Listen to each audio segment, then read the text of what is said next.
आता शेवटच्या टप्प्यात आहे, एक आठवडा बाकी आहे. अजून 30% मतदारांनी आपलं फॉर्म भरून दिलेलं नाही.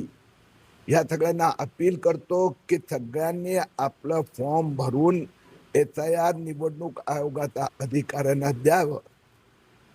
त्याचबरोबर जे मशिदीतून मोठ्या प्रमाणात बोगस फॉर्म भरण्याची प्रक्रिया सुरू आहे, इथे पण हिंगणघाट आणि तिथे 8,000 असे बोगस जे इथे राहत नाही, मूळचे इथले नाही, बांगलादेशी यांनी फॉर्म भरलेला असं माहिती मिळाली आहे.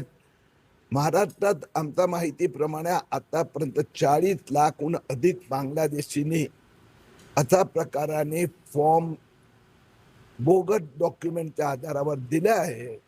या सगळ्यांच्या संबंधात आम्ही ऑब्जेक्शन घेणार आणि महाराष्ट्राच्या मतदार यादीत एक पण बांगलादेशीचं नाव राहणार नाही.